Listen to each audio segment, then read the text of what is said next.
E aí galera, tudo bom com vocês? Aqui quem fala é o Gustavo Lopes e bem-vindos a mais um vídeo. Dessa vez, diferente da competência 3, eu vou falar de uma das competências que mais gosto, a competência 4. Gente, a competência 4 vai avaliar o uso dos mecanismos coesivos ao longo do seu texto.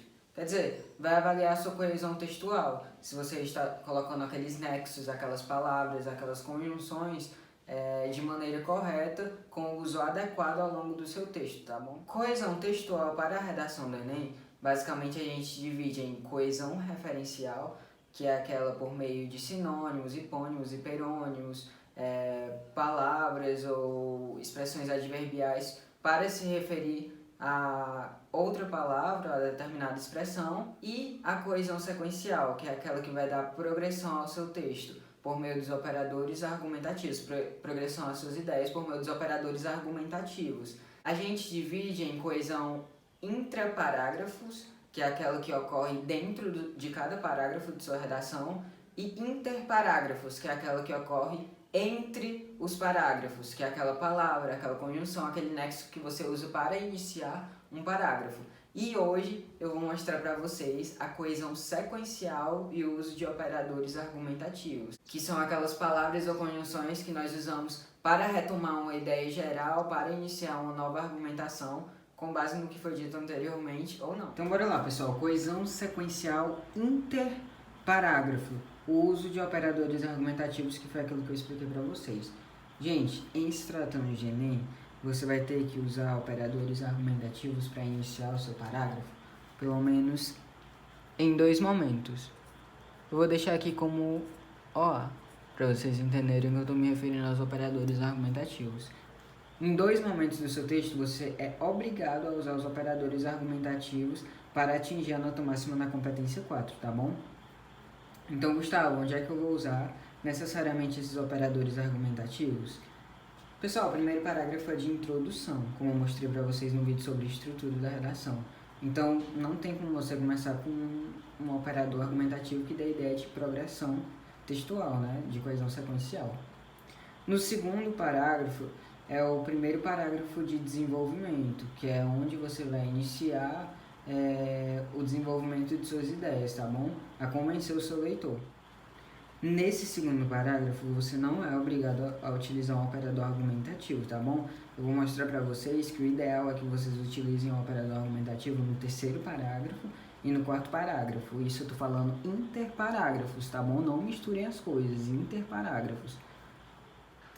Então, nesse primeiro desenvolvimento, no segundo parágrafo, você não é obrigado a usar. Mas muitos alunos, inclusive aqueles que tiraram nota máxima, nota 1000, utilizaram alguns e eu vou mostrar para vocês quais são os mais comuns, tá bom? Lembrando que aqui eu não vou mostrar quais são os únicos que existem. Eu vou dar exemplos e mostrar como utilizá-los, tá bom? Mas eles não são os únicos. Então, gente, muitos alunos começam com de fato. Lembrando que esse de fato aí é para retomar uma ideia anterior que você citou na sua introdução, então você usa de fato no seu segundo parágrafo e retoma a ideia, abordando um pouco mais, ampliando. Sob esse viés, que é para você falar daquela questão em particular que você provavelmente citou na sua introdução. E em primeiro lugar, que é um operador argumentativo que marca a ideia de hierarquia, enumeração entre os argumentos, tá bom? Então aí você vai estar iniciando o aprofundamento da sua tese do seu ponto de vista, tá bom? No terceiro e no quarto parágrafo, você é obrigado a utilizar o operador argumentativo para atingir o nível máximo, que quem ainda está perdido aí são os 200 pontos, na competência número 4, tá bom? É impossível você...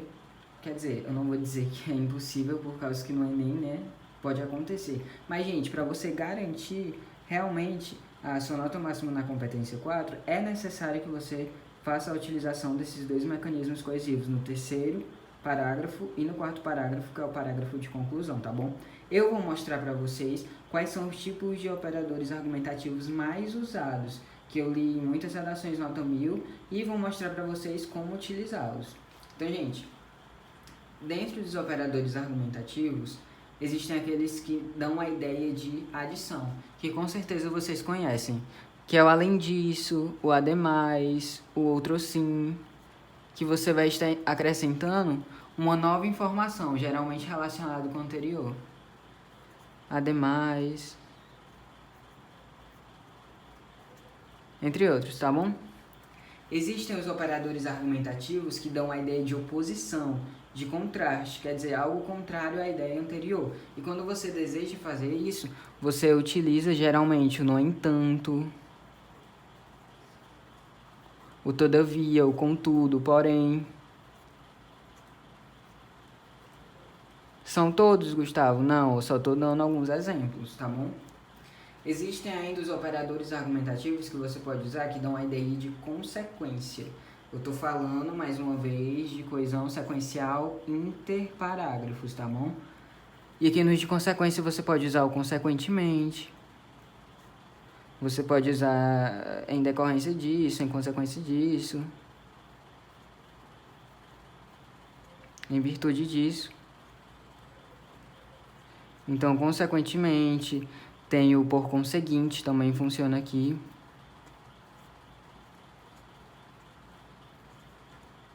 Vou anotar aqui. Por conseguinte. Enfim, entre outros. E, finalmente, os operadores argumentativos que dão a ideia de conclusão. E eu acho que esses daqui a maioria conhece. Portanto, dessa forma, destarte.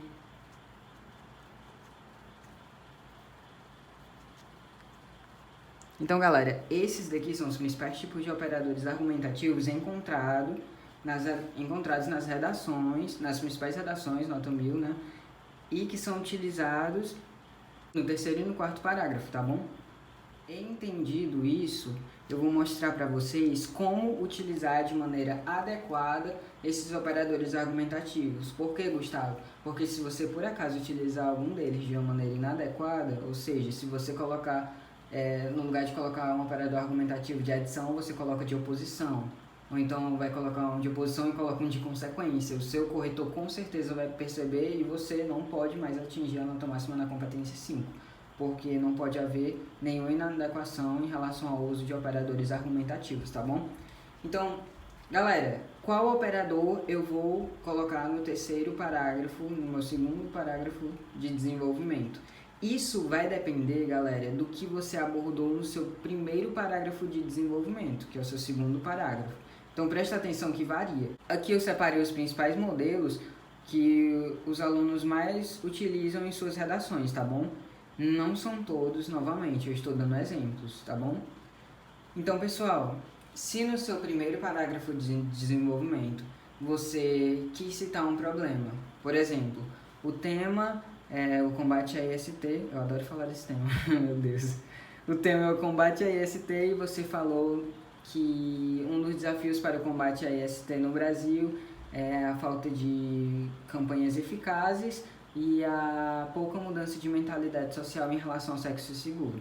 No seu primeiro desenvolvimento, você vai abordar a ideia das campanhas insuficientes, tá bom? Não são amplamente difundidas e tudo mais.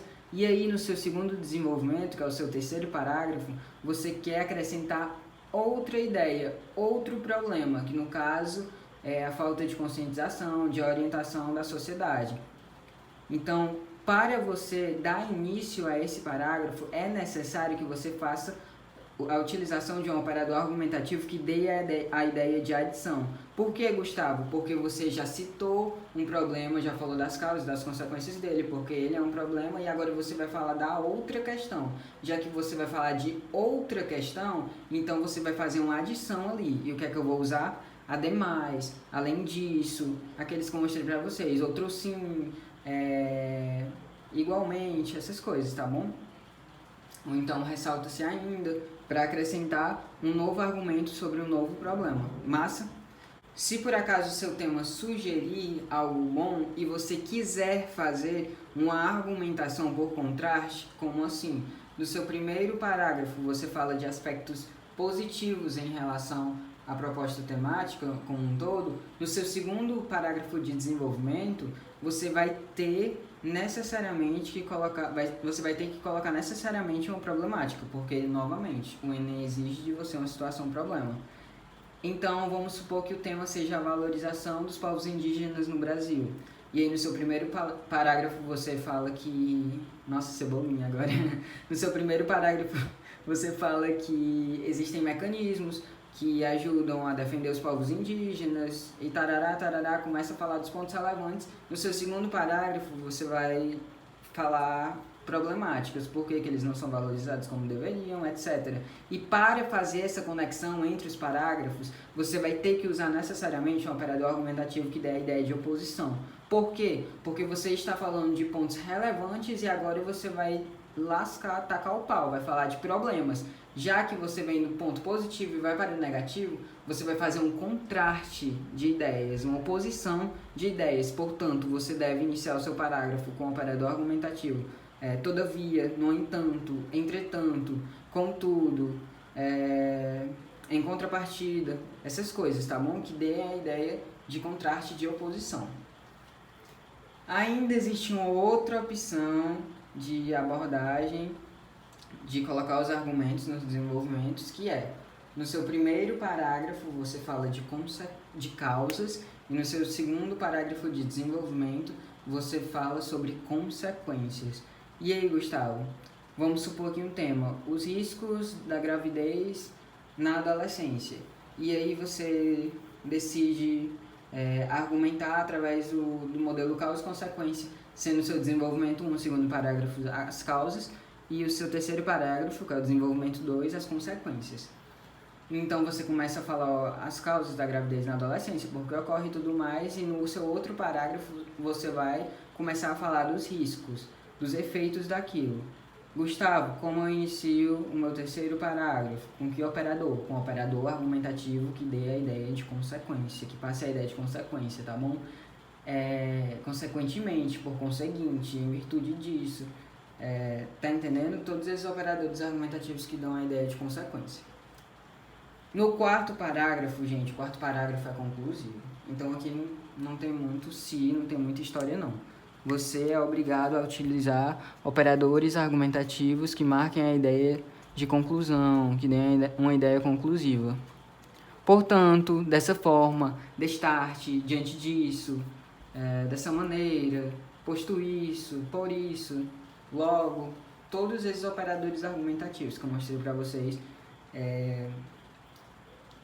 na folha anterior. Pessoal, isso daqui não é opcional. Vocês são obrigados. Não venha com aquela historinha de o fulano tirou 200 na competência 4 e nem usou isso daí que tu falou. Galera, não se baseiem por esse pessoal aí, tá bom? Façam aquilo que a grade de correção do Enem pede de vocês. E ela pede isso daqui, pede a utilização desses operadores argumentativos no terceiro e no quarto parágrafo, tá bom? Então, coloquem esses operadores argumentativos e de preferência da maneira correta, como eu tentei mostrar aqui um pouco para vocês, tá bom? Não vão com a ideia de que não é preciso, não é necessário, não te custa nada colocar essas conjunções, essas palavrinhas no início do seu parágrafo, tá bom? Inclusive é até melhor para o encadeamento de ideias e para a progressão textual, aliás, é necessário, tá bom? Então, faça o uso desses operadores argumentativos da maneira adequada, como eu mostrei aqui para vocês. Só lembrando mais uma vez, não são todos os operadores argumentativos aqui também. Não são todos os modelos, entendeu? Claro que existem outros e que estão corretos. Eu estou mostrando para vocês aqui aquilo que é mais recorrente, aquilo que mais aparece, tá bom?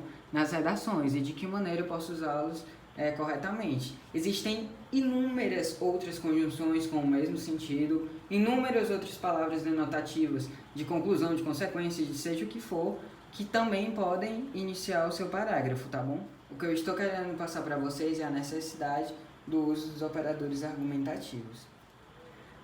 Então, se você gostou desse vídeo, deixe o seu like, se inscreve no canal, compartilhe para os seus amigos, principalmente para aqueles que vão fazer a redação do Enem que tem dificuldade ou então usa o operador argumentativo da maneira incorreta. Compartilhe aí para ele também e deixe aí nos comentários quais são os operadores argumentativos, quais são as conjunções interparágrafos entre os parágrafos que você mais gosta de usar, tá bom? Para as outras pessoas verem também e até para eu ver também, para conhecer alguns novos operadores argumentativos. Então, muito obrigado por assistir e até o próximo vídeo.